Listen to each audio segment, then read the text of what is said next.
Amos there, just interested to see his early season form, but it'll be Korea most eyes will be on, and in this stadium certainly Abdallah of Qatar.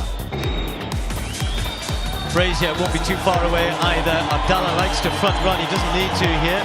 He's got Bram Song, who hopefully will take them out. Abdallah started pretty quickly actually. It will be, well, in fact he's heading towards the lead unless he slows down and lets Song come across. It's a big field here, but it's Abdallah at the front.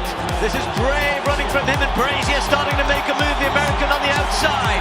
Korea, Brazier just gives Amos a nudge. Abdallah trying to hold off Korea on the top end. The crowd here really trying to chase on or cheer on their home hero. But here comes Emmanuel Korea. Amos is looking good. Brazier just trying to find something. And it's Amos who's just getting the edge over Korea. He's trying to hold him off, but he's not going to. Nigel Amos takes the win. 144.29. Well, Amos will be the one to beat, I'm sure. But it's a big but. Jonathan Brazier, Leighton Murphy, others hope they've got a chance. The men's 800 metres with a very fast first lap in store. McBride will be another one. He'll be the tall Canadian. Will be hoping that he can get in amongst it here. It's kind of like almost like a World Championship, Olympic, almost semi-final this. It's a very good quality field. Amos just cutting across behind the pacemaker Abda through the first 200 metres. He's done pretty well. Amos is going to come under a little bit of pressure here. Already Kinyamal just going past him. Look at him, how strong he looks, but has he gone a little bit early because Brazier's still hanging on and Amos is not beaten. So Kinyamal in the front, but he's maybe just gone a little bit too early. Has he timed it right? Because Amos is attacking again round the outside. McBride trying to get back in there. And it looks like Rotich finishing very quickly, but it's Amos now with the strength. Brazier trying to get back to him. It's going to be tight. Who's going to get it? It's close. Maybe Amos just getting it. 143.63. So Brazier gets the nod, actually, the other way around. So that little stutter from Amos.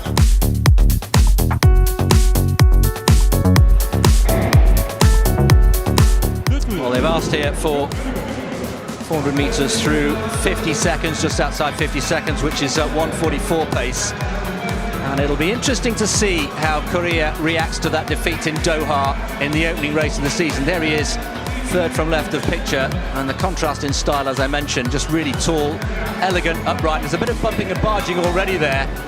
Korea going for it. Has he gone too early though? Amos, you can't write him off just yet as they come into the home straight.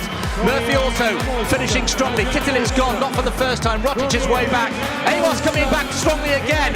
Amos is going to get him on the line again as he did it in Doha. Yes, he is. The outstretched arm. 145.58. Well. Korea went. He went early. Amos didn't panic, and just as he did in Doha in the opening meeting of the season, it's Nigel Amos, Olympic silver medalist way back in 2012, who gets a second win of the season here. So they've been asked for a pretty swift 49.5, and Abda hopefully will keep going to 500 metres. Men's 800, 2 laps of the track then.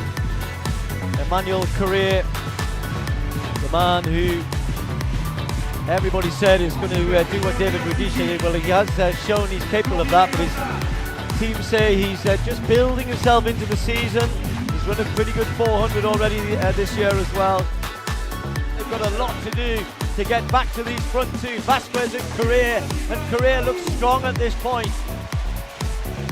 Vasquez trying to hold on, and they're struggling there, isn't he? Korea and Kinyamal. Rotich finishing quickly now. Korea under real pressure here, and it's the other Kenyan, the Commonwealth champion, who's going to go past him. A shock here. McBride finishes quick, but it's a 1-2-3, but not in the way you'd expected. Kinyamal, then Rotich, then Korea. 143.8. Amos there has the meeting record at 142.1 from last year. Well, you don't get conditions much better than this. This is one of the great cathedrals of middle distance running, this stadium in Monaco. That flags on the western end of the stadium are hanging absolutely still. There's not a breath of wind here. And if Harun Abda can do a good job as pacemaker and they go with this, who knows what the likes of Amos or Tuka can do.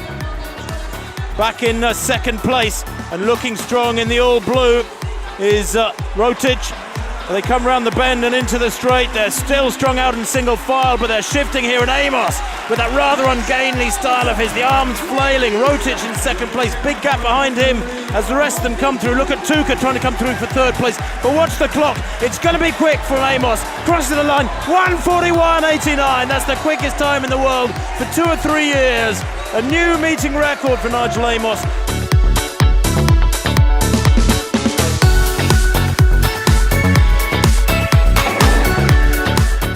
Requirements based duties done by Harun Abda from the USA. They've asked to go through halfway in 49.5, and in Monaco, when Amos ran that crazy 1:41, they went through in 49 dead, which was so quick. So Rotic, Kenyamal as well. Kenyamal, who had that great run in Lausanne, into the final 120 metres. Vasquez is going to be reeled in again, and Rotic makes his move here. Rotic is going away. Rotic is starting to work hard. Kenyamal is in pursuit as well. Kenyamal starting to rock from side to side, but it is this Rotic's day. He's got a metre or two, and Rotic is going to go. Look at the arm action there.